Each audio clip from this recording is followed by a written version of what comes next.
சீப்பை எடுத்து தலையில் சீவினான் அந்த திருடன். அடுத்த கணமே கல்லாய் மாறிப்போனான் அந்த பச்சை முத்து. இவனுக்கோ அப்போதுதான் விளங்கியது. ஆஹா, அந்த மூதாட்டி கூறியது சரிதான். இது மந்திர சீப்புதான். நல்லவேளை நம் தலையில் முடியில்லை. இருந்தால் என்ன ஆவது என்று ஒரு கணம் யோசித்து அவன் நிலைமையைக் கண்டு சிரித்தான். வீரபாபு தன் வேலையாட்களின் தலையில் முடியை பார்த்தால் அவ்வளவுதான். மொட்டை அடித்தவர்களுக்கு மட்டுமே வேலை. அதுதான் இவனையும் இப்பொழுது காப்பாற்றியது.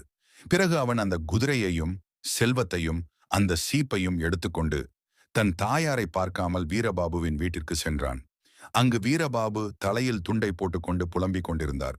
தன் வேலைக்காரன் வருவதைக் கண்ட வீரபாபு அவனிடம் தனது பணப்பை இருப்பதையும் கண்டு கண்ணை துடைத்துக் கொண்டு ராமை கட்டி அணைத்தார். பின்பு நடந்ததை அனைத்தையும் கூறினான் ராம்.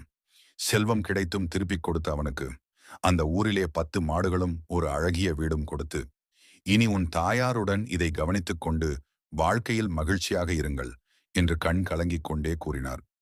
குழந்தைகளே, இதிலிருந்து நீங்கள் எடுத்துக்கொள்ள வேண்டிய பாடம், நேர்மையில் கிடைக்கும் செல்வம் ஒன்றே நிலைக்கும்.